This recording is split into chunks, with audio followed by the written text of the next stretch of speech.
আমাদের যারা পূর্বসূরি ছিল তাদের সময় কিছু মানে সমাজচ্যুত ছিল, অর্থাৎ তারা একপেশা ছিল, এখনো কিছু আছে।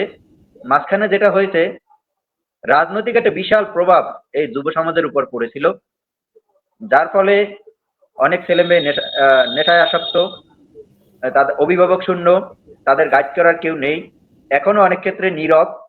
এ কারণে যুব সমাজ সঠিক পথেই আছে, তাদেরকে সঠিক গাইডলাইন দিতে পারলে, সঠিক সঙ্গ দিতে পারলে, এবং তারাও যদি সঠিক সঙ্গ নির্বাচন করতে পারে, আমি বিশ্বাস করি আমাদের আরামকেটি গ্রাম অনেক ক্ষেত্রেই অনেকের জায়গা থেকেই উন্নত হবে, তাদের শিক্ষার ক্ষেত্রে এবং মানসিকতার ক্ষেত্রে। সব ক্ষেত্রে, খেলাধুলার ক্ষেত্রে বা সংগঠনের ক্ষেত্রে নেতা দরকার। ওইসব নেতারা যদি এইসব ভালো কাজে ইনভলভ করতো, তাদের রাজনৈতিক স্বার্থে, শুধু রাজনৈতিক স্বার্থেই না, এইসব ক্ষেত্রে, তাহলে পরিবর্তনটা দ্রুত আসে।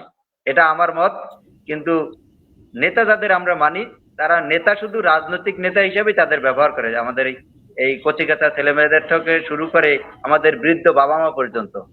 তাই এই সেই নেতাদেরকে আমি বলবো, আপনারা শুধু রাজনৈতিক নেতা না হয়ে আসুন আমাদের ছেলে মেয়েদেরকে একটা সুন্দর পরিবেশ দেওয়ার নেতা হন।